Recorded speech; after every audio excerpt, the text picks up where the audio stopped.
I've got a really bright and cheery card today. Red and white are the colors I've decided to use. We're going to show you how to make a frame using your borders and corners. Now, the products we're using in today's video, I've got the Madison square from the New York collection. I'm also going to be using the Union square, and that will be the middle of our focal element. The border from the New York collection and the corner we're going to be using to make the frame. And I'm going to show you a different way to create a flower using the Finishing Touch Camellia. This is the complete petal. And the sentiment in today's card comes from the Meaningful Sentiment set from Creative Expressions. Right, so I've already gone ahead and done a little bit of cutting to create this frame. I've cut 4 of these borders and 4 of the corners. I've done a little bit of gluing, and I just wanted to point out that these line up with your corners when you cut them in the right position. So I'm going to take some Cosmic Shimmer glue, add it into the corner here, and show you where it lines up. Right along that section of the border. Give that a second to hold, and then I can go ahead, because I've cut this one already in the right place, I can line this piece up. Give that a second to hold. We'll work our way around. Put a little bit more glue on this other corner. And fit that onto here. Just hold that in place. And now I've got one little section of my border left to cut. So I'm going to line that up right about here and here. So I'm going to cut this right along this section here to create the right size for my frame. So let's just put a little bit more glue on the back of that, and fit this piece in. Just match that up right there. Hold that into place, and then this one right here. Oops. We get that one situated, and we'll go back and hold this one just a little bit. So you can see how you can create a really pretty frame just matching up your borders and corners. So that is beautiful. Love the way that looks. Now I went ahead and used the outside portion of the Union frame to cut a red mat for my feature, and I'm going to put this onto the back of this card here. Just put a little bit of glue around this, and we'll mat it behind it.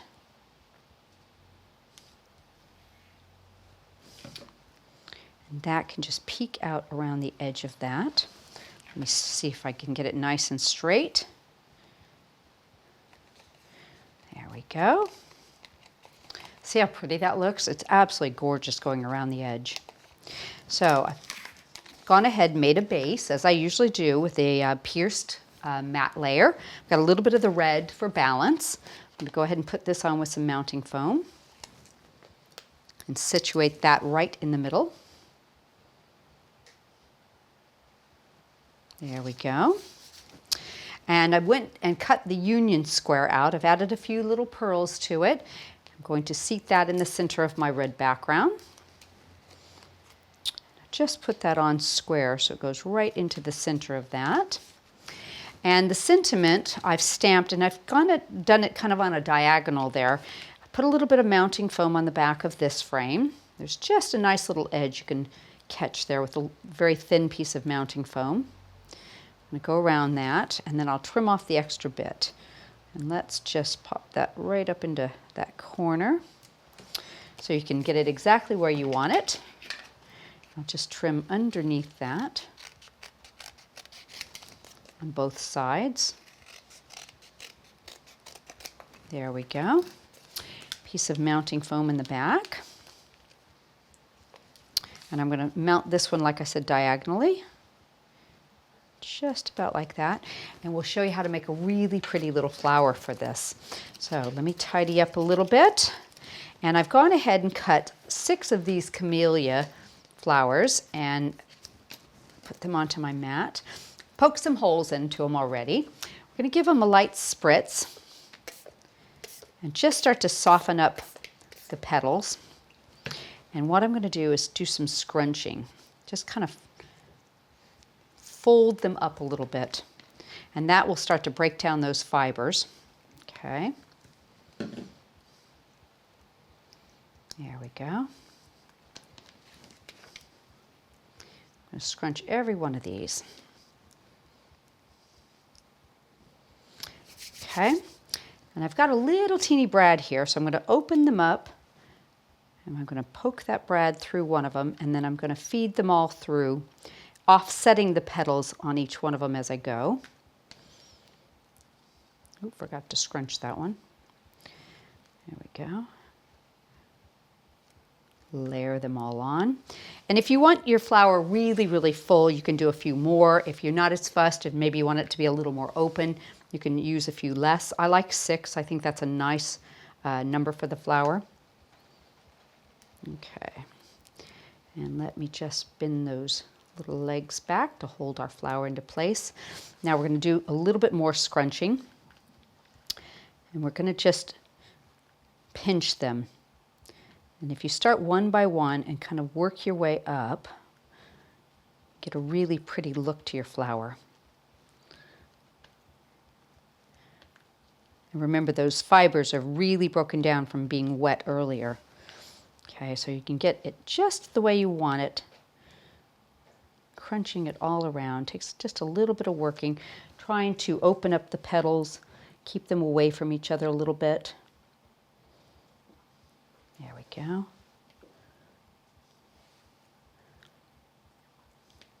So whenever you get that exactly how you like it, you can take your distress ink and a little piece of cut and dry foam and just tap it across the top of those petals to kind of edge it. Oops, looks a little like a carnation when it's all finished, I think.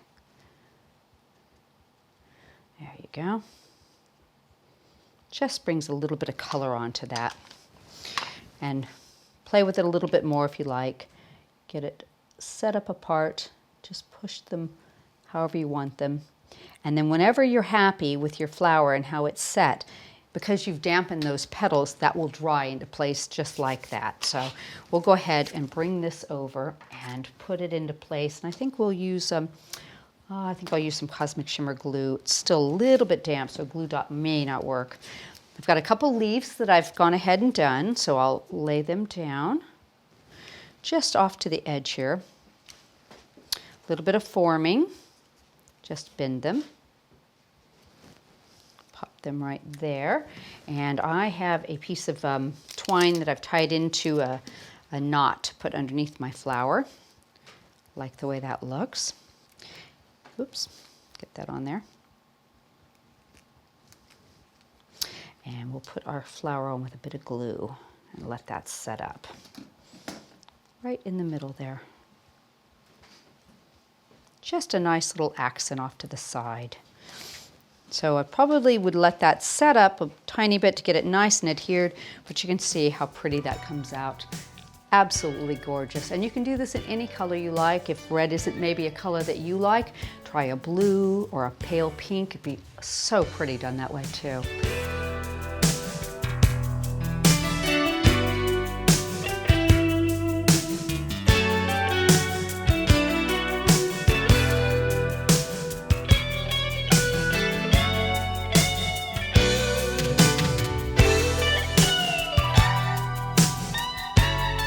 Hope you've enjoyed today's video, and I look forward to seeing you again soon.